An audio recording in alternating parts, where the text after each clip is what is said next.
O pessoal já deu o horário, né? Às 3h10 vou começar aqui. Partilhar pelo primeiro. Aula passada, assim, no caso, semana você não teve uma aula, mas eu passei uma atividade para vocês. O objetivo dessa atividade, até gravei um vídeo, né? Mas só recapitulando, é, eu sugiro que você assista um vídeo, mas só para recapitular, essa atividade da aula passada era focada nesse dataset aqui, nesse banco de dados. É, mais especificamente uma versão menor dele, né? Que era o preço de casas em algum lugar, baseado em características da casa, onde a casa ficava, tamanho da casa. Então tinha todos esses dados e é um dataset muito famoso, assim, o pessoal usa bastante para testar modelos, para tentar prever preços, assim. Hoje em dia deve ter outros mais recentes, mas é interessante, é um dado interessante. Eu ainda comentou alguns datasets aqui, né? Eu comentei sobre esse aqui, sobre o MNIST, que é o de dígitos escritos à mão. Tem alguns que a gente chama de dados clássicos, né? Dados que o pessoal usa para poder testar os modelos e até para aprender mesmo. E nesse sentido, a gente vai olhar hoje alguns desses dados. Eu compartilhei aqui no Classroom, aqui na última postagem de hoje mesmo, um link aqui para um GitHub, é o que eu achei interessante. Esse GitHub aqui tem uma pasta aqui chamada. Tem várias pastas, eu acho que talvez tem outras introduções que vocês podem achar interessante. Mas vamos focar aqui numa coisa que é o Scikit-learn, ou como a gente importa, é sklearn, que é um conjunto que lá tem um conjunto de métodos para machine learning bem interessantes, bem completos. E são um pouco mais simples do que a gente viu deep learning, assim, por alto, né, alguns pontos, mas a gente vai ver agora, voltar para o básico, que é machine learning mais clássico, que é o que vocês vão usar nos trabalhos de vocês. A gente vai ver hoje três coisas, basicamente. Classificação, alguns algoritmos de classificação, alguns de regressão e alguns de clusterização. São três formas de machine learning, né, digamos, três métodos de aprendizagem de máquina, que são bem comuns, são bem clássicos e são úteis para uma variedade de situações. Esse repositório é interessante porque ele tem link para o Colab, né? Então a gente já pode clicar aqui direto e já dá acesso ao Colab. A gente vai começar com classificação, tá, pessoal? E classificação é um problema que eu já tinha comentado em algumas aulas atrás, a gente tinha visto para classificação de dígitos escritos à mão, né? Basicamente você tem um conjunto de dados de entrada.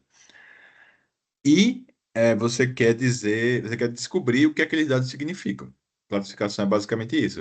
Aí você tem um conjunto limitado de classes, geralmente é limitado, geralmente você conhece de antemão quais são as classes que você está trabalhando, e você vai pegar os seus dados de entrada e vai tentar dizer que classe aquele dado pertence. Nesse primeiro notebook, a gente vai ver alguns datasets, clássicos novamente, né? Ó, o sklearn, ele Ele tem vários diferentes modelos dentro dele. E a gente pode achar alguns datasets clássicos na internet mesmo. O Escalante tem alguns deles dentro dele. O Keras também. Esse da Iris, se eu entrar aqui, ó. Esse dataset da Iris é bem clássico. Tem aqui nesse link, mas dentro do Keras também tem ele. E se a gente deixa eu ver um pouco mais sobre ele. Ó, dataset Iris, porque com imagem é melhor de ver. Iris. Imagens. Ó, Iris setosa é uma planta, certo? É uma planta, é uma flor, na verdade. Para ser mais específico, é uma flor que ela tem três classes diferentes, né? Tem a setosa, tem a vesicola e a vigínica. E você consegue descobrir qual é delas três baseado em algumas características dela. Aí tem aqui a pétala, aí tem a sépula, que é a parte mais externa. Então, baseado no tamanho de cada coisa, baseado no formato, você consegue dizer qual é qual. E esse dataset, ele tem algumas coisas. Tem aqui algumas informações, né? E a classe que pertence, por exemplo, com esses dados aqui, tem essa classe, que é a ericetosa, que é a primeira. Acho que até vou pegar um pouco mais desses datasets. Quando a gente lê aqui, vamos começar. Bora. Primeiro, o que esse notebook está fazendo? A gente está importando pandas, importando do sklearn Label Encoder, que basicamente ele faz um trabalho parecido com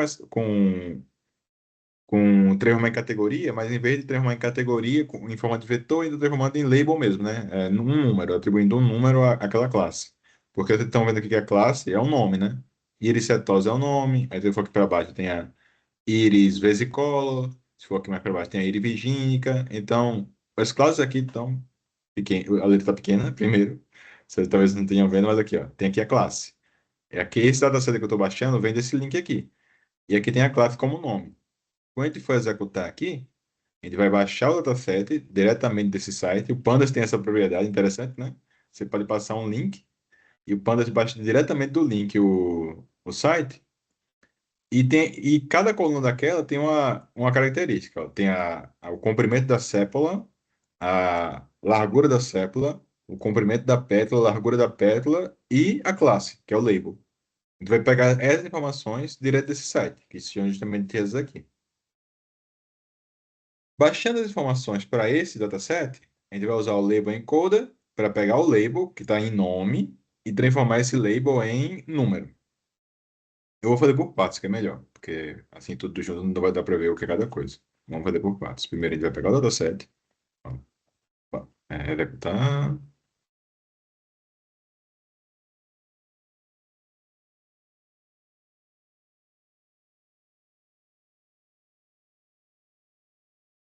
Ó, aqui o dataset. Aí já separou em colunas, né? Aí tem comprimento da sépula, largura da sépula, comprimento da pétala, largura da pétala e o label, que é a classe. Agora, a gente vai pegar o label encoder e transformar essa coluna label em números, para ficar mais fácil de trabalhar. Aí, quando a gente fizer esse processo, o label, em vez de ser um nome, como estava, virou um número. Começa com zero, né? Primeiro dando tudo zero, mas se a gente, em vez de imprimir a íris, imprimir tudo, em vez de imprimir o head da íris, imprimir o dataset inteiro, a gente vai ter aqui, ó, que tem label zero, tem label 2 e tem em algum lugar o label um também. Então ele fez essa transformação para facilitar o nosso trabalho. Ah, Lucas, você falou que o on-route encode é interessante. E dependendo do modelo, que quando a gente trabalha com Deep Learning, é mais interessante ainda, porque a gente está trabalhando por baixo dos panos, sabendo qual é a função de perda, calculando a perda de um vetor com o outro. Aqui no sklearn, dependendo do modelo, ele pode usar diretamente os números 0, 1 e 2, ou automaticamente, porque o sklearn é uma biblioteca bem completa e permite que a gente trabalhe muito sem digitar muito. Diferente do Keras, que Keras é bem mais baixo, como a gente chama de baixo nível, o que é baixo nível? Baixo nível é que a gente tem que programar mais, dar mais instruções para obter o mesmo resultado. O sklearn é um pouco mais amigável, então você não precisa fazer todo o trabalho, ele tem muita coisa já implementada. E por isso que eu recomendo para vocês, quando forem fazer o trabalho final, provavelmente usarem sklearn. Podem usar Keras se quiserem, podem usar Deep Learning, dependendo do que vocês quiserem fazer, obviamente, mas o sklearn é bem amigável, que eu acho que eles já trabalharam com ele. Pronto, ele viu esse dataset aqui dessas florezinhas, né, das íris. É o primeiro dataset, a gente vai ver mais alguns clássicos. Outro dataset interessante, vindo do mesmo site, certo? Esse site aqui do ICS, a gente tem dados de câncer de mama. Aí a gente vai baixar também esses dados. E quais são as colunas desses dados?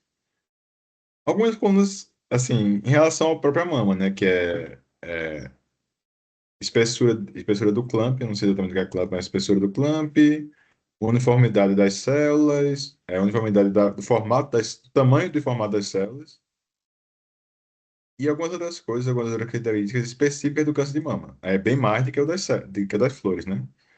São várias colunas, e eu vou fazer parte por parte o que tem aqui, para a gente ver o dataset original. Quando a gente baixar, ele vai se parecer assim, ó. Aí tem o ID, provavelmente é o ID do paciente, né? Aí esse paciente tem essas características aqui, e aqui está o label. Aí os labels já são em números. Provavelmente é o estágio de câncer, 2, 3, 4, assim por diante. Agora o que a gente vai fazer? Vai tirar essa coluna ID, não precisa, o ID não é uma informação relevante. Aqui é só como se fosse o nome do paciente. O ID é o tipo o nome dele. Então, o nome não influencia no diagnóstico. E é uma coisa que a gente vai remover. A gente vai manter o resto. E o que a gente vai fazer é fazer um replace. Por que a gente está vendo replace? Bora descobrir agora. Esse dataset, se a gente for olhar o label unique, tem só dois labels, 2 e 4. 2 e 4 provavelmente são dois estágios de câncer. É, talvez estágio 2, estágio 4. Não sei exatamente o que seria o label. Então, talvez a gente consiga dar uma olhada aqui no dataset. Deixa eu ver se eu consigo descobrir olhando por aqui. Bora olhar. Not found. Machine Learning Databases. Tá. Bora pesquisar sobre esse dataset também.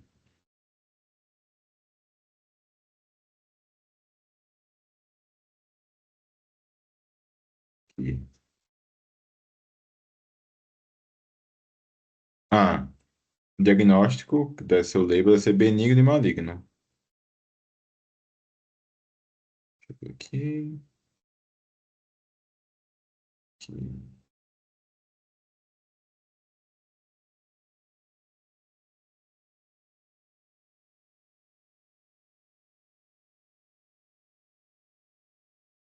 Tem dois diagnósticos, provavelmente benigno e maligno. Então, eles são os labels. O 2 e o 4 significam isso. Então, ele vai substituir 2 e 4 por 0 e 1. Não precisa fazer o mesmo que a gente fez aqui, porque aqui a gente usou o label encoder, porque a gente tinha nomes e queria transformar em números. Aí, cada nome virou um número diferente. Aqui não, aqui a gente já tem números. O que a gente fez aqui, em vez de usar o label encoder, eu vou dar um replace, né? Substituir. 2 e 4 é substituir por 0 e 1. Aí, o in place é que a gente já substitui diretamente no dataset. Tudo que no dataset era 2 e 4 na parte de label, virou 0 e 1. Interrogação, deve ser algum dado faltante, está sendo substituído por menos 999.999, é, por algum motivo. Eu particularmente vou aceitar, porque provavelmente a pessoa que criou esse dataset trabalhou com ele já, então vamos aceitar aqui. E agora bora ver como vai ficar esse dado. Ó, basicamente ficou tudo a mesma, sendo que algumas coisas foram substituídas, principalmente no label. O que era 2 virou 0, o que era 4 virou 1. E a quem tem ouro da sete, vindo do mesmo lugar, que é um de vinhos. E esse de vinhos, aí bora por parte, né?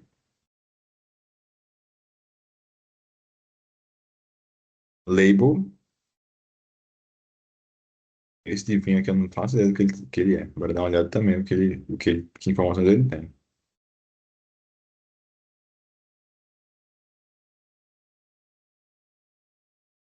Wine, dataset.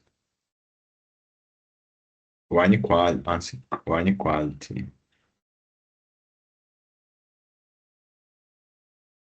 Ah, é a qualidade entre 0 e 10? Bora dar uma olhada se é isso mesmo. Tem um label, a gente vai dar uma olhada no wine.label.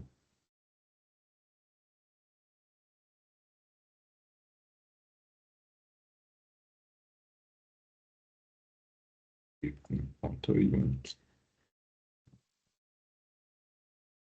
Ah, tem três labels. Então, não é exatamente esse, não.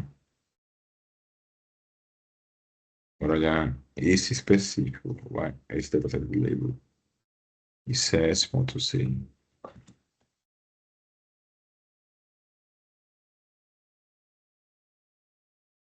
Wine.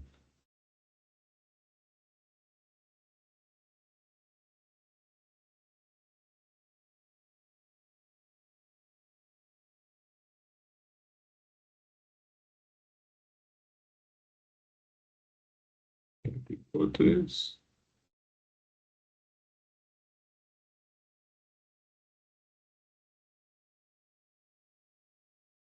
Assim.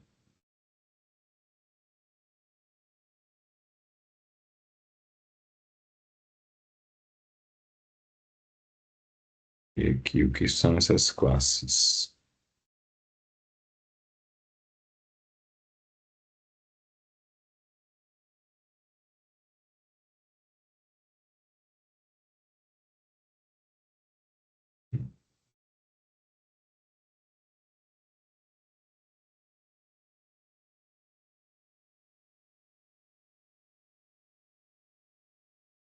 Foi publicado normalmente em artigo científico, então tem coisas interessantes aqui. Ah, são os tipos de vinho. Estava aqui no começo. Tem três tipos de vinho, e esses três tipos de vinho tem cada um vai ter, assim, tem várias garrafas de vinho, cada linha dessa é como se fosse uma amostra, né, uma garrafa. E o label é que tipo de vinho é. Aí vai ter vinho seco, vinho. Não, assim, os tipos eu não sei exatamente, mas eles estão definidos como os labels. Agora, para ver quantos labels tem. Ah, tem um, dois e três. Então tem três tipos de vinho e os labels, e vinho um, vinho dois, vinho três. E aí a gente vai classificar esse vinho baseado nas características deles. Então, recapitulando, tem três datasets para trabalhar aqui. Um de pétalas da íris, que são três tipos de flores. E cada flor, a gente vai tentar determinar que flor é, baseado nessas características, né? Que é comprimento da sépula, largura da sépula, comprimento da pétala e largura da pétala, com essas quatro características. A gente vai tentar classificar aqui qual das flores é. Para o câncer de mama, a gente vai tentar classificar entre maligno e benigno, baseado nas características do paciente. E para o vinho, a gente tem três tipos de vinho. A gente vai usar as características do vinho como acidez, málica, quantidade de cinzas ou teor de cinzas, tem a alcalinidade das cinzas. Tem várias características aqui que com elas a gente vai tentar classificar que tipo de vinho é, entre os três. Aí como é que a gente vai fazer isso? A gente vai usar o sklearn, né, o scikit-learn, usando alguns modelos dentro da biblioteca e passando os datasets para esses modelos. Primeiro dos modelos é a regressão logística. O que é a regressão logística? A regressão logística é um tipo de ajuste que a gente vai passar os parâmetros de entrada para ele. E ele tem uma característica essa característica de uma função, né? Da função de regressão logística. E ela usa a função sigmoide. Não sei se vocês lembram, que vocês me comentaram que já estudaram Machine Learning, né? A função sigmoide, ela é uma função muito comum de ser uma função de ativação de um neurônio, de uma camada densa de uma rede neural. Então, a regressão logística basicamente é uma simplificação disso. Uma camada usa uma sigmoide para fazer a regressão, e a gente vai dar os parâmetros de entrada e vai ter como sair das classes. Em vez de ser uma regressão, aqui ele não está falando de regressão, ele está falando aqui de classificação. Então, a regressão logística usa regressão para classificar. Basicamente isso. Outro modelo que a gente vai usar é o Naive Bayes, é outro modelo simples de classificação. E aí também, um modelo um pouco mais complexo que a gente vai usar é a SVM, que é a sigla para Support Vector Machine. Dentre os três, os dois primeiros basicamente usam funções matemáticas é, mais simples para tentar classificar os dados com base na entrada. O SVM, ele é um pouco mais complexo. Por quê? Porque ele vai passar dados e as classes, e a função matemática descrita pelo SVM vai tentar passar uma linha entre as nossas classes. Então, se a gente tiver duas classes, como tem aqui na figura, o SVM passa uma linha, assim, como se fosse, a partir daqui é outra classe. E como é que ele determina isso? Com base nos dados de entrada e nas classes que ele vai passar. Ele vai calcular as distâncias entre os pontos das classes e vai tentar traçar a linha de uma forma que uma das classes fica de um lado e outra das classes fica do outro. E por último, acho que o último modelo que a gente vai fazer. Ah, não, tem mais um, tem Decision Tree. A gente falou um pouco da aula passada. A gente vai ter Nearest Neighbors, ou vizinhos mais próximos, ou também conhecidos como KNN, que são os K, vizinhos mais próximos. KNN funciona da seguinte forma: a gente tem pontos que a gente conhece, pontos que a gente sabe quais são as classes. Baseado nesses pontos, se a gente tiver um ponto novo, a gente vai olhar para os vizinhos dele, os K vizinhos. Aí, quem é K? K você determina. Você diz, eu quero olhar para três vizinhos. Eu olho os três vizinhos mais próximos, vejo qual é a classe deles, digo, com base nessas classes, eu sei mais ou menos qual é a classe do meu dado novo. Porque ele está perto de dois da classe um e está mais perto dele do que da classe 2, então ele provavelmente é da classe um. É assim que o KNN funciona. O K você determina, né? Quantos vizinhos você quer considerar. É como se fosse um problema de maioria de votos. E por último, a gente tem a árvore de decisão, como a gente viu lá passada. A gente comentou um pouco da árvore de decisão. É, a dobra de decisão, basicamente, são criados vários if-else, né? If-else baseado nos seus dados, várias regrinhas, e baseado nos dados que você tem, as regrinhas vão decidir que classe você está trabalhando. Todos esses algoritmos estão implementados dentro do sklearn. Se a gente vai importar eles diretamente, não vai fazer nenhuma conta, não fazer nada. A gente vai importar eles diretamente do sklearn. Ok, regressão logística, Navy Base, SVN, por algum motivo ele importou como SVC, eu quero importar como SVM. Conversa. SVM. Tem como desenvolver do zero, claro que tem. Tem sim, Paulo. Tem nenhum problema não, pode desenvolver do zero. Alguns, como o SVM, como o de árvore de decisão, são um pouco mais complicadas, mas a regressão logística e o Navy Base são bem simples. Na verdade, nos primeiros cursos de Machine Learning que vocês, se vocês forem fazer curso do zero, esses dois provavelmente vocês vão fazer do zero. Geralmente esse VM não faz do zero, porque é um pouco mais chatinho de fazer, mas dá para fazer. E, tipo, é trabalhoso pra caramba fazer e é verdade, só usar. Sim, é verdade. Mas, assim, uma coisa importante assim, em algum momento, se vocês quiserem fazer, qual o conhecimento que vocês ganham fazendo? É entender os parâmetros que cada um usa, porque existe uma coisa que a gente chama de hiperparâmetro. O que é hiperparâmetro? O K do KNN, quantos vizinhos eu vou considerar? Isso é um hiperparâmetro, porque durante o treino, no caso do KNN, não necessariamente tem um treino, mas você não consegue determinar exatamente isso. Ou você até consegue, mas tem coisas que você consegue estimar, mas tem coisas específicas que você não consegue determinar durante o treino. Como, por exemplo, quando a gente for deep learning, número de camadas, quantos neurônios por camada, esse tipo de coisa vem de um conhecimento prévio que vocês já tiveram. Olha, eu treinei alguns modelos antes, eu já vi alguns modelos sendo treinados. Então, eu vou usar isso. Vou usar esse número de camadas e esses neurônios.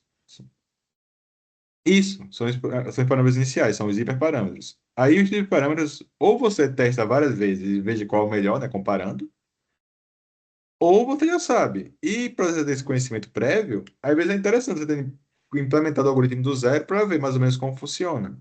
Esse é um processo que, às vezes, é importante, sim. Eu só mudei aqui de FVC para SVM e vamos lá executar cada um desses modelos em cada um. Ah, não.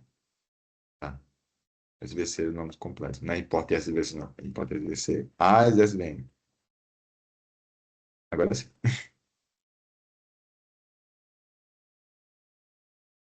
Pronto. Aí, a gente vai usar todos esses modelos em todos os datasets. A gente vai ver a acurácia desse modelo, de cada um dos modelos, em cada um dos datasets. Todos os datasets são problemas de classificação. Ou seja, tem classes diferentes e os dados de entrada vão ser usados para determinar a classe. A gente vai ver como mudando o modelo, o resultado de acurácia, de precisão vai mudar também. Então, primeira coisa que a gente vai fazer, a gente vai pegar cada um dos datasets, ó, a gente vai pegar o dataset name e o dataset dessa lista aqui. Aí tem uma lista aqui, ó, Iris, Breast Cancer e Wine. São os três datasets. E para cada um desses datasets, a gente vai pegar o X, que é tudo menos tirando a coluna label, pegar o Y, que é só a coluna label, vai dividir usando Train Test Split, que também vem do sklearn, dividir em treino teste numa razão que tem 20% dos dados separados para testar, ou seja, a gente vai treinar com os dados e a gente vai testar a acurácia em outros dados para ver se ele aprendeu em dados que ele não viu. E a gente vai treinar cada um dos modelos. A gente tem aqui esses modelos aqui. A gente vai fazer um for aqui dentro, que tem o nome do modelo, tá aqui o nome do modelo. E o modelo, a gente vai treinar cada um desses modelos e ver qual a acurácia no teste. Vou te rodar isso aqui, ó. O da Iris é um problema bem simples, em dataset pequeno. É um problema simples mesmo, você tem quatro variáveis para determinar três classes que são até bem determinadas. Então a acurácia de teste deu 100% em todas. Agora, para o câncer, que tem mais variáveis, a gente vê que o SVN foi bem ruinzinho, deu 107% de acurácia. A regressão logística e a 910 foram melhores. E o KNN e o DT, que é Decision Tree, foi muito melhor do que os outros, principalmente o KNN. Aí o KNN e o K aqui foi determinado. Eu me enganei. Aqui Nesse caso, o K não foi um hiperparâmetro, o K foi determinado automaticamente pelo modelo. A gente pode dar uma olhada depois qual foi o valor de K para cada um, na hora de determinar. Mas o K ainda foi a melhor acurácia nesse dado de câncer de mama. Já no negócio de função de vinho, a gente vê que o Navi-Base foi o melhor. Então, dependendo do seu problema, pode ser que um modelo seja melhor que o outro, apesar de, assim, em problemas diferentes, modelos diferentes podem ser melhores. Aí, por quê, Lucas? Porque tem dados mais complexos, às vezes exigem modelos mais complexos. Ou modelos muito complexos para dados simples, faz o modelo ficar viciado em dados de treino, porque ele meio que aprendeu tudo com aqueles dados de treino. Então, dependendo do seu problema, é interessante testar vários modelos para decidir qual é o melhor. A gente testou aqui alguns, e eu sugiro, no trabalho de vocês talvez usem algum deles também e façam uma coisa similar. E testou em três datasets. Então, a gente pode ver que tem um dataset que não importa o modelo, o dataset é fácil para todos eles. Em outro, um dos modelos foi melhor, e no outro, o KNN foi nem o segundo melhor, foi o terceiro melhor, apesar de ter sido melhor no Breast Cancer. Então, varia dependendo do problema, o modelo que a gente pode usar vai ser diferente. E isso foi um problema de classificação. Aí, novamente, classificação, a gente tem classes, a gente quer determinar com já de entrada que classe é. O problema que a gente viu, que eu passei a aula passada, é um problema de regressão. Como assim regressão? A gente tem um preço, né, de casa, e a gente vai usar os dados que a gente tem para tentar estimar o preço da casa. O preço não é uma classe, é um valor que pode ser qualquer coisa, entre 0 e 1 milhão de dólares. Então, são problemas que no fundo são parecidos, porque no fundo aqui, o que está acontecendo é que esse modelo de classificação atribui probabilidade para as classes, né? E, e a gente decide qual classe é baseado em qual classe tem a maior probabilidade. É similar a uma regressão, porque no final a classe tem um número qualquer, entre 0 e 1, a probabilidade da classe. Mas o fim é diferente, né? O objetivo do modelo é diferente. Agora a gente vai ver o problema de regressão. No mesmo repositório, tem aqui um notebook 6 que é regressão. A gente vai lá olhar.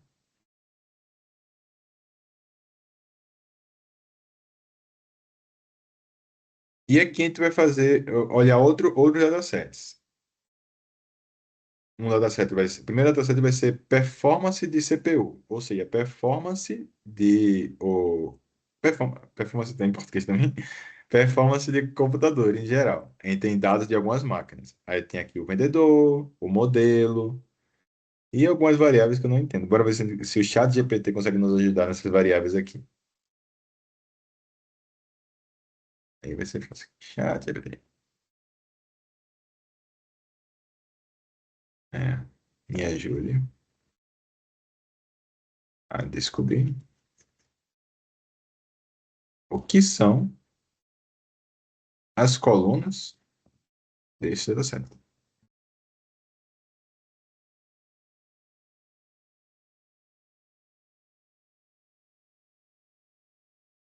Vendedor, fabricante do computador, certo? Aí tem alguns fabricantes, modelo, nome do modelo. No caso, o fabricante da CPU, né? Não do computador em si, da CPU, quem está olhando CPUs. Aí tem o nome do modelo, tem o tempo de cada ciclo, que a CPU, a CPU, o que a gente mede de precisão dela, a gente mede em gigahertz, né? Gigahertz é quantos ciclos, né, de contas a CPU consegue fazer hertz, no caso, né, ciclos por segundo. Então, aqui é o tempo por ciclo, em nanosegundos. É o contrário, né? Em vez de ser quantos ciclos ela vai por segundo, quanto tempo em nanosegundos ela demora para fazer um ciclo. O tamanho da memória principal é mmin, o tamanho da memória máxima da memória principal, o tamanho mínimo da memória principal, o tamanho máximo da memória principal, o tamanho do cache. Cache é um tipo de memória também. A gente tem a memória RAM, que é a memória principal das variáveis que são utilizadas no momento. Só que dentro da CPU existe uma memória chamada cache. Cache é uma memória que é mais rápida ainda, mais rápida que a RAM, porque é o que é a memória que a CPU reserva para as coisas que ela está fazendo nesse exato momento, não nas contas dos programas que estão sendo executados. A RAM. tem as informações das variáveis que estão sendo executadas por todos os programas, e a CPU processa as variáveis em ciclos, né? Então, o que ela está processando exatamente agora fica na cache. A cache, por ser mais rápida, é bem mais cara. E, e dá para perguntar isso para o ChatGPT, quão mais cara é a memória cache comparado à memória RAM?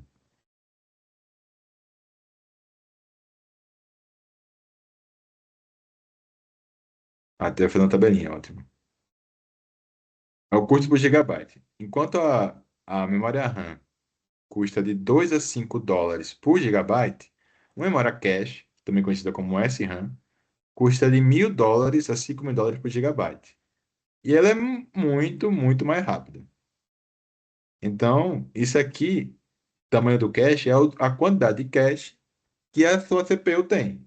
Quanto mais cache, provavelmente ela consegue processar mais coisas ao mesmo tempo, né? Mas é mais caro. Aí, número mínimo de canais, número máximo de canais. Provavelmente o número de processos que ela consegue pegar. É, e aqui o performance rating é uma pontuação de performance, que aqui é o objetivo da regressão. Basicamente isso. E tem um label também. Mas o label ele não vai usar para regressão, ele vai usar o performance rating como o nosso objetivo de regressão. Voltando para lá, agora que a gente sabe quais são as variáveis, a gente vai transformar também algumas. Primeiro vamos ler o dataset, depois eu faço as transformações, acho mais interessante. Para ler o dataset bruto, novamente, está saindo do mesmo site. Esse dataset aqui provavelmente tem muitos dados. Datasets é legal salvar para olhar depois. Vamos olhar o dataset bruto, ver qual a cara. Eita, tem que carregar as bibliotecas primeiro. Calma aí. Vai daí. Carregar as bibliotecas.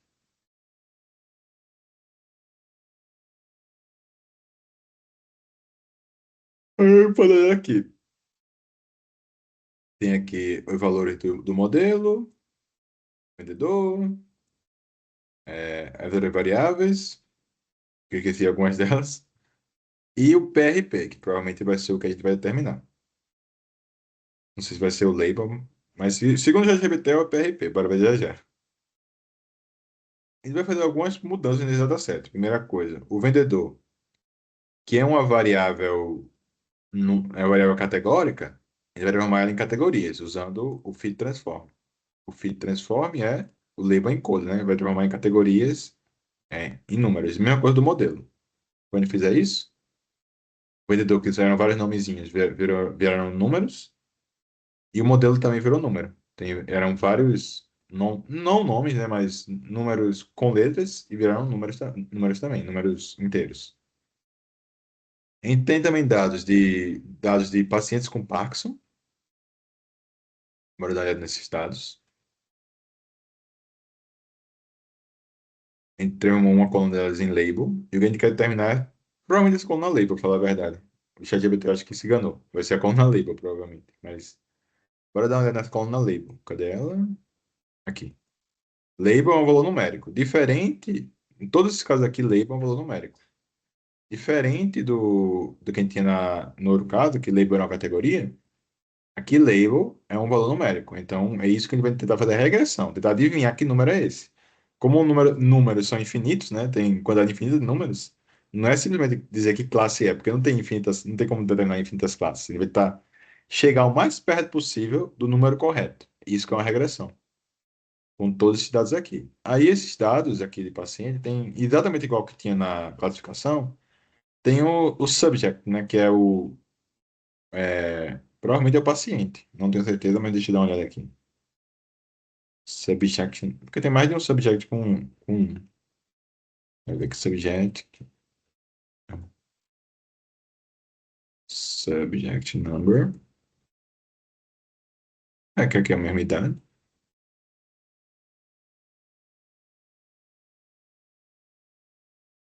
Subject number, ponto unique. E o big não unique.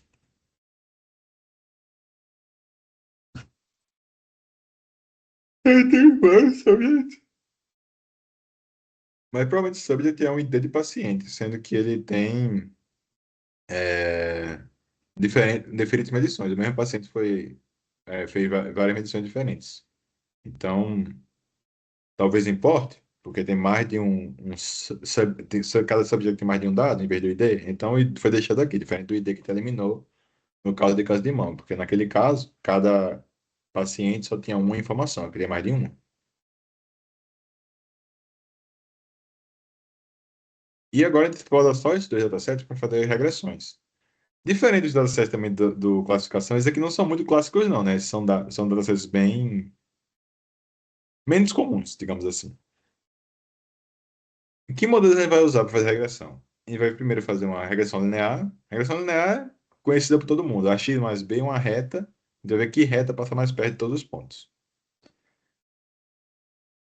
A gente tem algumas outras regressões. Tem regressão polinomial, que é uma regressão com um grau um pouco mais elevado. Tem essa regressão aqui chamada Higgs-Larson, que também é um conjunto de funções. Deixa eu pegar um pouco melhor aqui. Ah, não, esqueci só o PNG. Higgs-Larson é uma extensão da regressão linear. Lasso usa regularizações para prevenir o overfitting. Interessante. Lasso regressões. É, Hit usa regularização L2. Lasso usa regularização L1. A diferença entre as duas é a penalidade em termos de função de perda. Regression usa uma penalidade quadrática, enquanto Lasso usa a penalidade absoluta. Penalidade quadrática e penalidade absoluta, se vocês lembrarem de função de perda, basicamente, a gente usa o erro na função de perda, a gente usa a gente pode usar menos quadrados, pode usar diferença absoluta. Aqui, usando o Lasso, é uma combinação dos dois, basicamente. E tem aqui a vantagem de cada uma delas. Usando as duas, usando a combinação das duas, provavelmente tem uma interseção das vantagens.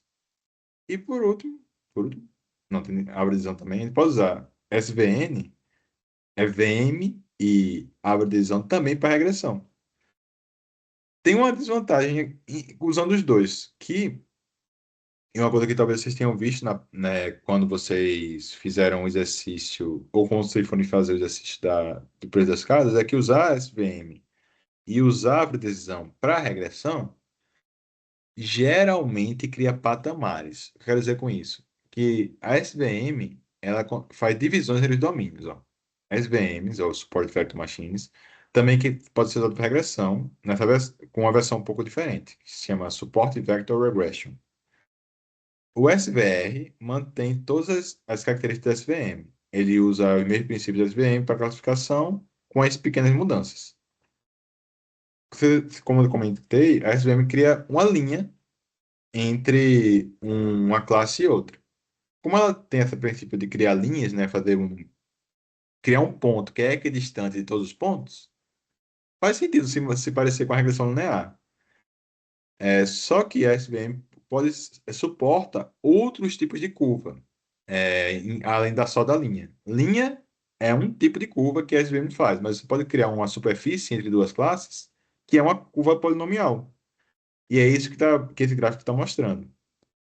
A gente pode criar uma curva polinomial e, basicamente, nosso SVM pode virar uma regressão linear, uma regressão polinomial ou uma regressão exponencial, se você quiser. Depende muito do que você quiser fazer. A SVM suporta tudo isso.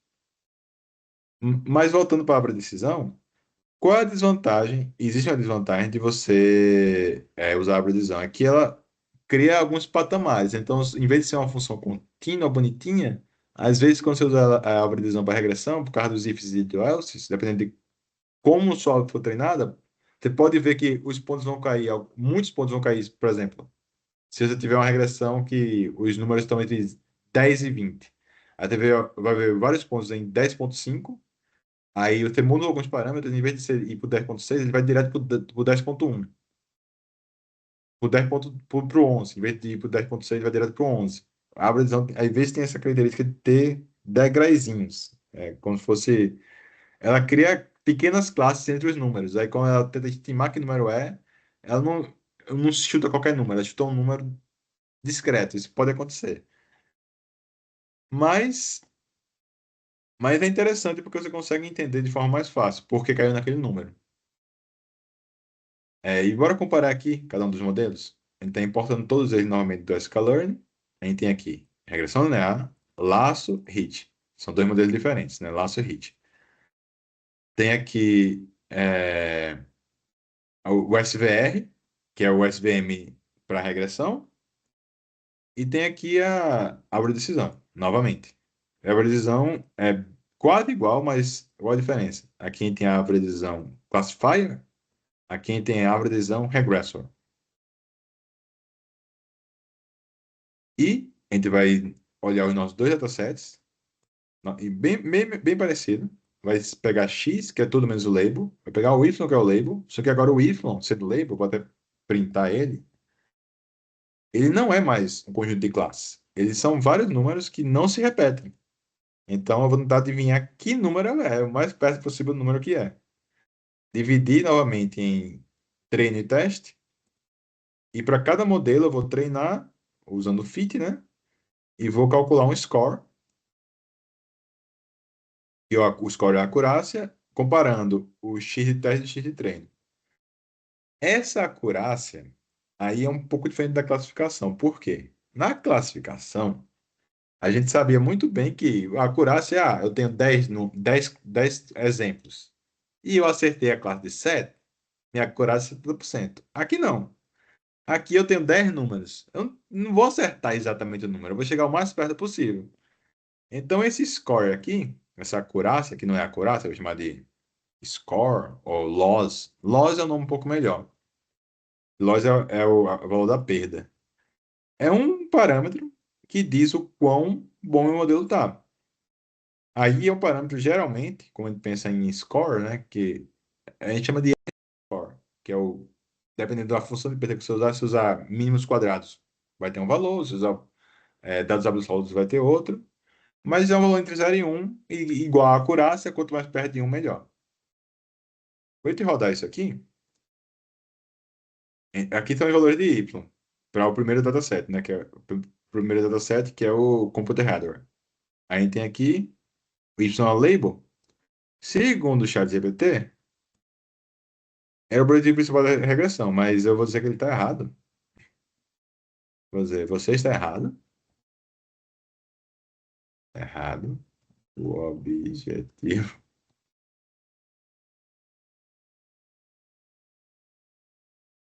Explique-se.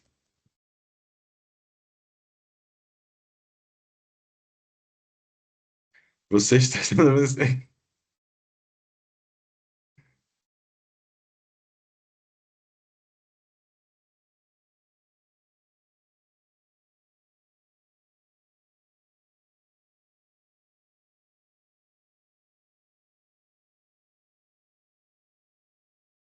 Oh, então significa que quem está treinando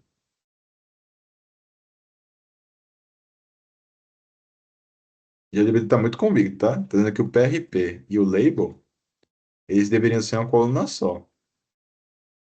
E a gente está usando o PRP para estimar o label. Tudo bem. Vamos ignorar isso e vamos ver o que aconteceu. Aqui estava na coluna de label, é o que a gente quer determinar. Usando cada um dos algoritmos, o logaritmo logístico conseguiu um score de 94. Mesma coisa, um pouquinho melhor até para linear. Não, LR é regressão logística. Não, linear regression. Regressão logística era no ouro de classificação. Linear regression conseguiu 94. O laço, 94 também, sendo que um pouquinho melhor. O outro que é o R é de rig. Rig foi um pouquinho pior. E o SVR e a árvore de decisão foram piores ainda. SVR e o SVM não estão indo muito bem, não. Para Parkinson, a gente tem números um pouco mais quebradinhos, né? Em vez de ser números inteiros, são números reais. 28.199, 21.445. Vou tirar essa impressão de Y porque está poluindo. Vou rodar de novo, tá? A gente pode ver aqui no Parkinson, o melhor modelo foi a árvore de decisão, que deu de 0,99. Novamente, problemas diferentes podem levar a resultados diferentes. Aqui, na verdade, a árvore de decisão deu pouquinho pior só do que a regressão linear. Eita, eita. Mas aqui no Parkinson, a árvore de não foi a melhor. Então aqui está aqui alguns exemplos de regressão linear que vocês podem usar no trabalho de vocês também. Se vocês, em vez de classificação, quiserem fazer um problema de regressão. E, por último, mas não menos importante, a gente tem. Eu vou voltar aqui. Eita, mas tem aqui no. O último tutorial que a gente vai ver hoje é clusterização. Ah, Lucas, o que é clusterização? Eu vou apagar tudo aqui, já que a gente já viu um bocado de coisa.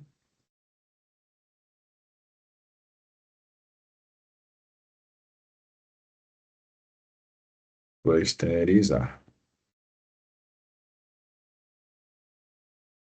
Clusterizar, essa imagem aqui mostra bem. Deixa eu ver se consigo ampliar. Não. Tá, mas essa imagem aqui. Pronto, essa imagem aqui mostra bem. É você pegar os dados. Você nem sabe se eles têm classes ou não. Você quer determinar grupos para esses dados. Olha, eu tenho um conjunto de dados. Será que eu consigo dividir ele bem em pequenos grupos e criar classes a partir deles? Eu não sei se eles têm classes. Mas se eu conseguir dividir, eu posso dar classe a eles, né?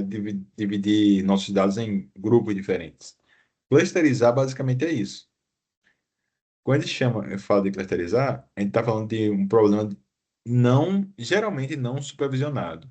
Tudo que a gente viu até agora foi supervisionado. O que eu quero dizer com supervisionado? A gente tinha os valores de entrada e tinha o objetivo, que é o valor de saída, o valor que nosso modelo vai determinar. Com algoritmo não supervisionado, a gente não tem a saída assim a priori, né, a princípio. A gente vai determinar a saída e vai tentar estimar o que aqueles dados querem dizer sem saber ao certo o que é isso, né? A gente vai usar os dados para determinar isso. Aqui tem uma explicaçãozinha. O que é clusterização? Clusterização é uma técnica que envolve agrupar os dados, os pontos de dados de uma forma que os dados, né, de grupos similares ou clusters, é, são- de forma de agrupar os dados similares em clusters, em grupos similares. Clusterização é não supervisionada, é um aprendizado não supervisionado. O que é comumente usado para análise de dados e machine learning e em outras áreas também, principalmente se ele não tem nada sobre aqueles dados, ele não tem nem. Geralmente, quando ele vai atribuir uma classe a um dado, a gente tem que ter um especialista olhando para o dado para dizer o que aquele dado é. Mas vocês, cientistas de dados, às vezes vocês não são necessariamente especialistas em física, especialistas em química, mas vocês têm os dados e vocês querem, pelo menos, agrupar eles e saber quantos dados diferentes tem ali. Então, caracterização pode ajudar vocês nisso. E que algoritmo a gente tem para isso? A gente tem o Caminhos, é um algoritmo muito conhecido. O Caminhos tem uma vantagem e uma desvantagem. Qual a vantagem dele? Ele é muito eficiente. Se você tiver dados que estão bem separados, ele vai conseguir determinar clusters muito bons. Qual a desvantagem? Você tem que dizer que quantos grupos tem lá. Tipo, aqui a gente sabe, se você olhar para cá, a gente pode chutar que tem 4 grupos, né? Chuta assim, baseado no olho. Mas quando ele tem, sei lá, 1000 grupos, não tem como ver às vezes por imagem. Por isso existem métodos para estimar o número ideal de grupos. Existem métodos para isso. Aí você pode passar isso por caminhos. Mas o caminho é bem eficiente se você já sabe o K, que é o número de clusters que você quer determinar. Qual é o passo a passo do caminhos? Escolher o número de clusters e inicializar aleatoriamente os centros de cada cluster. Aí o centro começa em um ponto aleatório. Aí, com base nas interações do caminho, o centro vai mudando de forma que a agrupar melhor os pontos. Aí, depois que o centro é determinado de forma aleatória, você assim, o algoritmo, no caso não você, mas o algoritmo diz que pontos estão mais próximos daquele centro e diz que aqueles pontos pertencem àquele cluster. E baseado em algumas funções de distância, ele remapeia os centroides e faz isso novamente. Ele faz algumas iterações, repete esses passos, 2 e 3, até os centroides, né, os centros, não se moverem muito mais. Os centros são ajustados com base nas métricas do caminhos, e quando eles param de se mover, aí você encontrou os seus clusters. A gente também tem o mean shift. O mean shift, ele não precisa, a priori, determinar o número de clusters. Aí você não precisa saber. Mas você tem que saber outras coisas, como alguns parâmetros, que a gente chama de. é, Deixa eu ver aqui os parâmetros.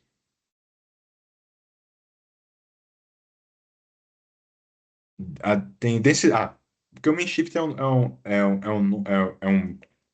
termo, é um método que usa a densidade dos pontos. Então, ele vê. Aqui vocês estão vendo que tem áreas com pontos mais densos e áreas com pontos menos densos.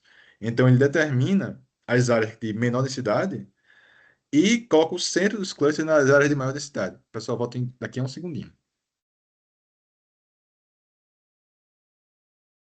Agora a gente tem o mean shift, né? O mean shift, ele procura pontos de alta densidade para ser o centro dos clusters. Aí, basicamente, essa densidade de pontos, quem determina é vocês. O que é ponto de alta densidade? Aí, por exemplo, vocês estão vendo que esse cluster aqui do lado esquerdo tem uma densidade maior que o do direito. Se dependendo do seu parâmetro de densidade, pode ser que a parte do lado direito não convertisse para um cluster. Aí isso é uma coisa que vocês têm que determinar. Aí, diferente do caminho que você determina de cluster, você determina quão denso seus pontos precisam ser. Por exemplo, né, são outros parâmetros também, mas, por exemplo, isso. Também existe uma função, e parecido com caminhos, que a gente determina, tem de determinar automaticamente o número de clusters ótimo, existem algumas funções para determinar essa densidade também. Não é uma coisa que você precisa se preocupar tanto. E eles dois eu já usei de algumas formas. Esse terceiro, que é a clusterização hierárquica, eu nunca usei. Mas ele usa, se baseia um pouco em dedrogramas, que é esse tipo de diagrama que divide, como se fosse uma precisão, sabe? Que tenta classificar baseado em regra de Fiel. Por exemplo, se a largura da flor for maior que tanto, aí está perto de um cluster do lado de cá, e assim por diante.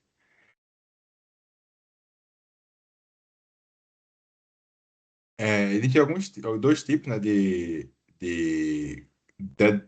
clusterização hierárquica, tem a aglomerativa e a divisiva, e a gente vai testar as duas, eu acho. Talvez, bora ver aqui. E DBScan, DBScan também usei. DBScan é também similar ao Minshift, na verdade é muito similar ao Minshift. Ele também usa densidade entre os pontos para determinar os diferentes clusters. A diferença entre os dois é que o DBScan ele tem alguns parâmetros para determinar pontos que não são cluster, como se fosse assim. Ele tenta adivinhar o que é ruído e o que não é. E para algumas coisas isso é vantajoso, porque você tem um conjunto de pontos muito espesso e ele vai dizer, olha, nenhum desses pontos é cluster. Isso é interessante. Por exemplo, aqui, ó. Ele tem dois clusters, mas tem pontos aqui que não pertencem a nenhum dos clusters. O Camis não faz isso. O Camis iria assinalar esses pontos como algum dos clusters. Isso é uma vantagem do DBScan. E agora a gente vai fazer uma comparação. Como é que a gente vai comparar? A gente não vai a gente vai usar dados que a gente sabe a resposta, a gente sabe quais são as classes, mas não vai usar as classes durante o treino. A gente vai tentar comparar a classe que foi descoberta de forma automática com a classe existente. A gente vai usar o mesmo dado de íris, né? Se vocês não lembram aqui. Íris, dataset, que é a florzinha. Mesmos dados a gente vai usar. E com esses dados aqui, a gente vai usar os quatro algoritmos, caminhos, min, shift, e a gente vai usar a clusterização aglomerativa, que a gente viu que tem aglomerativa e divisiva, né? A gente vai usar aglomerativa. E com esses quatro aqui, a gente vai ver qual melhor descobre de forma automática os clusters. O caminho, vocês estão vendo que a gente está passando aqui, vão ser três clusters já de cara. A gente sabe que são três, tá? A gente sabe que tem essas três flores. A gente sabe que são três classes. Mas, hum, A próxima aula talvez eu mostre como é que faz isso de forma automática. Porque tem como tentar determinar essas coisas de forma automática. A gente está dizendo que são três, mas não precisava. Aí a gente vai passar, usar os três modelos. Eita, não executei nada até agora, só falei. Então, deixa eu executar tudo até aqui. Executar célula, executar antes, executar mesmo assim.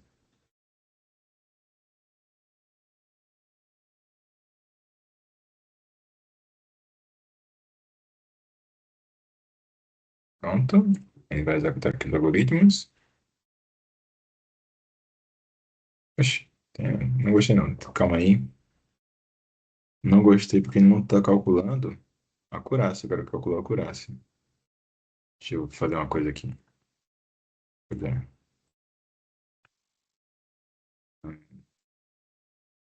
Vamos usar o ChatGPT. Eu quero fazer uma coisa mais elaborada que isso. Mude o seguinte algoritmo para. Aí eu quero duas coisas. Primeiro, use a regra. Tem algumas regras para fazer isso. Eu vou usar a regra de sinueta. Sinueta. Sim.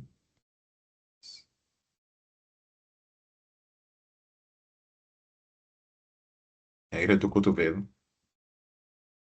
para determinar o número ótimo de clusters para o caminhos. E dois, compare a acurácia da clusterização com as classes reais. Pronto.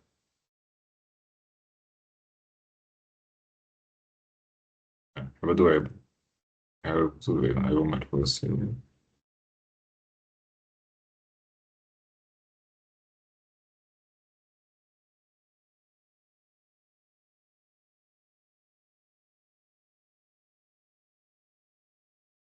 Vamos executar isso aqui e ver o que vai dar. Primeira coisa que aconteceu. Carregou os dados novamente, pegou o valor de y. Então, usar a regra do cotovelo. O que é a regra do cotovelo do caminho? Existe um valor chamado inércia. A inércia, ela tem um comportamento que ela vai decrescer. Ela decresce bastante, mas tem um ponto que forma um cotovelo. A gente vai botar esse gráfico aqui e vai ver. Deixa eu separar isso aqui. Vou separar um do outro. Já. Olha aqui, pessoal. Tem um ponto aqui que forma um cotovelo, que está entre aqui o 2 e o 3 mais ou menos. A gente chama de regra do cotovelo. Então, eu, particularmente, colocaria dois clusters aqui, mas seria entre 2 e 3, seria aqui no 2,5. Aí, arredondando, 3. Então, eu determinaria que teria três clusters aqui, que é o que a gente tem mesmo. Essa aqui é a regra do cotovelo, mas tem outras regras. Cotovelo é só uma delas. Aí, basicamente, o que a gente faz? A gente tenta chutar o número de clusters. Estou chutando aqui de 1 a 10. E eu estou fazendo várias vezes o caminhos. Eu faço caminhos com um, com 2, com 3, com 4, com 5, assim por diante, até o 10, e calculo a inércia. Depois eu só ploto a inércia. A inércia é baseada no número de clusters, que eu tentei descobrir. E deu aqui mais ou menos, deu entre 2 e 3. Aí eu chutaria no mais perto do 2,5, que é 3.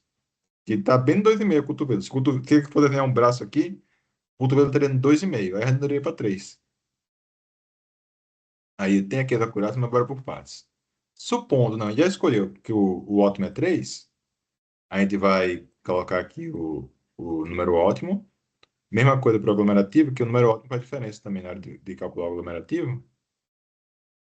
E, e a gente vai tentar calcular a acurácia baseado nos labels. A diferença é que a gente não sabe exatamente, por exemplo, o cluster 1, 2, suponho que tem três clusters, né? O cluster 1, 2, 3, não necessariamente o cluster 1 vai corresponder à classe 1, pode ser que corresponda à classe 2. Então a gente faz um algoritmo aqui para tentar associar. Olha, eu tenho um grande número de pontos da classe 1 que está sobre o cluster 2. Então a classe 1 é mais ou menos o cluster 2. Se a classe 1 é o cluster 2, quantos eu acertei? Baseado nisso, a gente vai aqui ver as acurácias. O Camins tem uma acurácia muito boa e o aglomerativo também.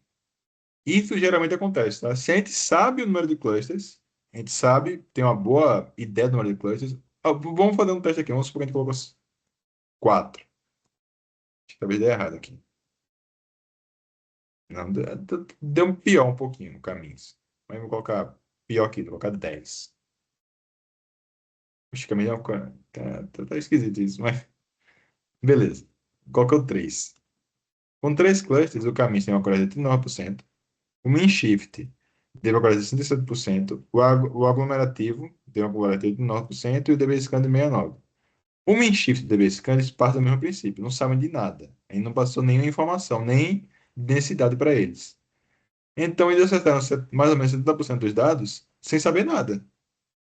Mas o Camins e o aglomerativo, eles acertaram 70%, ou 90% sabendo que o número de classes é 3. Eu coloquei 10 e melhorou, mas depois eu vou olhar por que isso. Não, é esquisito isso, mas dá para plotar, né? Deixa eu fazer o seguinte aqui. Plot os clusters de cada modelo juntamente e plote as classes originais, cada um em um plot diferente. Se eu repetir a plot, eu vou plotar. Cria um código e plot.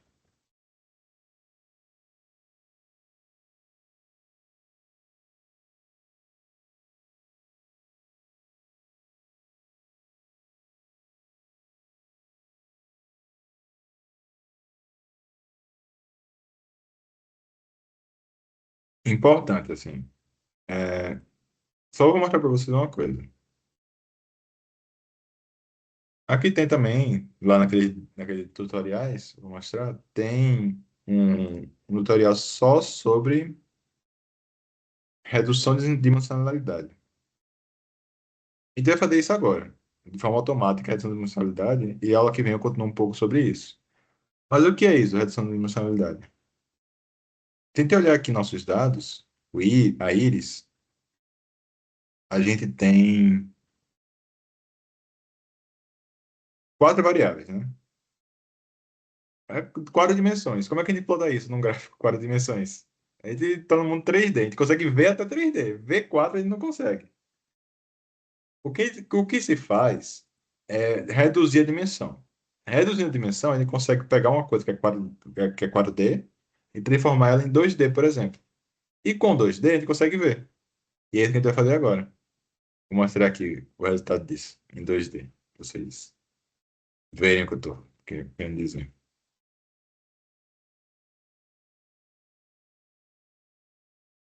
Por exemplo, aqui, ó, os dados foram postados em 2D. E aqui a gente tem aqui a classes reais. Aqui é a classe 0, a classe 1 e a classe 2. O Camins separou bem parecido. O cluster 0 é o azul. A numeração não importa, mas o que ele chama de cluster 0 está muito parecido com a classe 2. O que ele chama de cluster 1 está muito parecido com a classe 0. Então a clusterização dele teve uma acurácia boa. É o que a gente mostrou lá, acurácia de 90%. Alguns pontos aqui estão mal classificados, ó, esses pontos aqui laranjas estão azuis aqui, né? Que estão na mesmo cluster que seria a classe 2, mas não é. Era para ser a classe 1. Quando vai pro Minshift, ele disse que tinha 2 clusters. Como ele não disse quantos clusters tinha para ele chutou 2. Então ele acertou 70%. Faz sentido, né? Porque ele disse que todo mundo de um dos clusters estava no outro cluster. Então ele errou todo mundo, um cluster completo.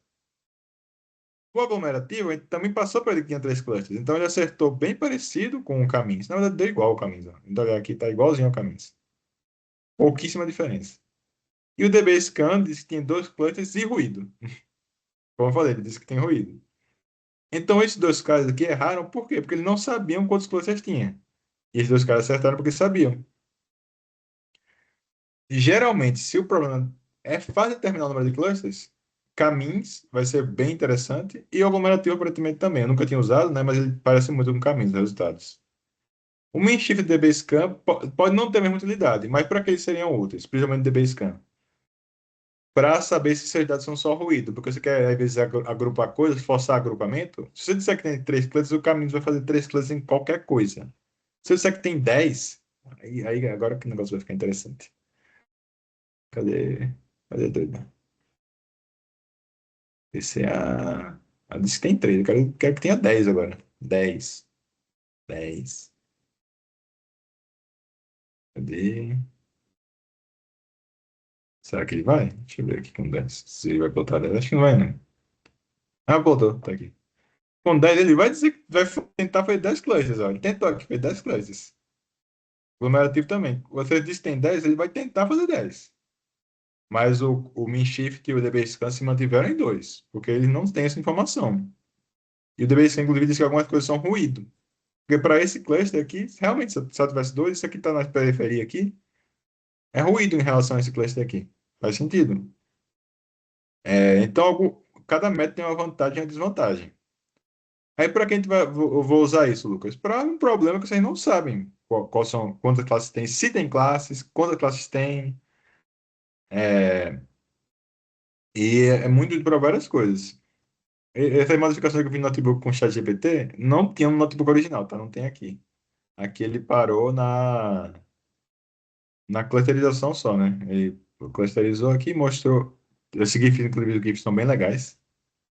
Mostrou os algoritmos e parou aqui, né? Parou nos clusters. Mas é interessante ver como é que tá a cara desses clusters, né? Interessante, vou voltar para 3 aqui. Voltar para 3, né? É interessante ver que tem realmente essa correspondência. Ele automaticamente, o que é caminhos, automaticamente, sem eu dizer que classes são, ele separou os pontos que estão próximos em classes parecidas com as originais. É interessante saber como determina esse número ótimo de clusters, sem saber previamente, né? Eu determinei em 3 porque eu pelo algoritmo do joelho, ou do cotovelo, tem outros algoritmos. Deixa eu pedir para o GPT criar. É, use diferentes algoritmos e plotte para determinar clusters e plotte eles. Não, alguns métodos. Esse método que a gente usou, né? Que é a inércia, ou cotovelo. A sinueta, que era o que eu queria descrever e não estava acertando o nome sinueta. E esses outros dois aqui, é o Harabas e o Davis Bowden. Vamos plotar aqui. Vamos ver como é a cara de cada um deles. Esse aqui, por esse, a gente daria 2,5, que ele levantaria o cotovelo. Pelos outros, o que aconteceria? Agora, ó, David Bowie, menor é melhor. O David Bowie seria 2, tá? 2 é o menor possível. O Kanye Rabin, o maior é melhor. Maior é melhor, 3. 3 foi o maior valor. Por esse seria 3, por esse seria 2. Pelo método da cotovelo seria mais ou menos 3, né? Entre 2 e 3. Ah, aqui na verdade aqui tem entre 3 e 4, mas por 3, tá? Deu um pouco diferente agora. E na sinueta ficaria entre 3 e 4 também, que é o cotovelo também. Enfim, tem esses mais diferentes. O melhor que eu vi mais claro foi o Kalinsky Rabaz, porque ele deu Harabaz, que deu exatamente no 3 o maior valor. Cada um tem uma forma diferente de interpretar. O que eu mais uso, que eu aprendi nas minhas aulas, foi esse aqui. É o mais comum, digamos assim, mas tem vários métodos para determinar esse número ótimo de clusters. Enfim, outra coisa que a gente viu muito dessa aula é os usos do chat GPT para essas coisas, né? Sempre que puderem, tiverem dúvidas, usem, porque dá para ajudar, pelo menos na parte de plotar. Como eu achei esse notebook um pouco incompleto, foi interessante. Na próxima aula a gente pode ver um pouco de redução de dimensionalidade, mas eu queria ver com vocês. Eu vou olhar de novo os datasets de vocês para tentar conversar com vocês para bolar problemas para resolverem, né? Porque vocês vão usar esses modelos nos datasets que vocês entregaram no trabalho. E seria interessante vocês decidirem se querem trabalhar com classificação, com regressão. Então, na próxima aula, a gente já vê um pouco disso, né? Olha os dados de vocês e decide o que vocês querem explorar lá. Na aula de hoje, a gente viu classificação, viu regressão e viu classificação. Vão ser essas três coisas que vocês vão focar. A parte de redução de dimensionalidade vai ser interessante para quê? Tem duas partes aqui. Para plotar. Porque os dados de vocês provavelmente também são multidimensionais, né? Tem mais de duas dimensões. E plotar, e plotar isso de forma com mais de duas dimensões é bem mais chato, né? Mas com redução de dimensionalidade vocês conseguem. Deixa eu fazer uma cópia aqui no Drive e vou compartilhar com vocês a seleção aqui que vocês podem olhar melhor. Vou fazer uma cópia no Drive. Depois eu coloco no GitHub da gente. Eu vou compartilhar, qualquer um com o link pode editar. Não pode ler. Se você quiser editar, vocês copiam.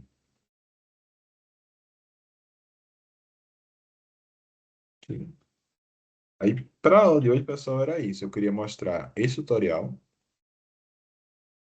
Eu queria que vocês vissem os notebooks que tem nele. Vocês podem ver qualquer um deles, mas esses são os mais interessantes para o trabalho final, esses três. E conversar um pouquinho sobre esses conceitos, né? Classificação, regressão, uso do ChatGPT para plotar. E é isso, pessoal. Vocês têm alguma pergunta sobre a aula de hoje? Alguma dúvida? Se quiserem que eu abra algum notebook específico, vocês podem me falar também, para a gente voltar em algum ponto.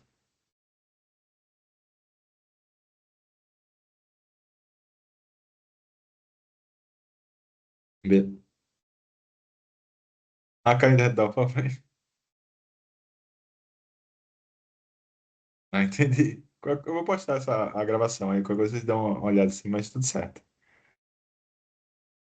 Aí, aí é isso, pessoal. Aí, se tiverem alguma dúvida em relação à nota de vocês, acho que não sei se a coordenação postou, mas tem algumas notas no sistema, né, do Classroom. E se a coordenação não postou, se tiverem alguma dúvida, algumas coisas que vocês querem corrigir, vocês podem me falar. E por hoje é só. Aí eu vejo vocês semana que vem.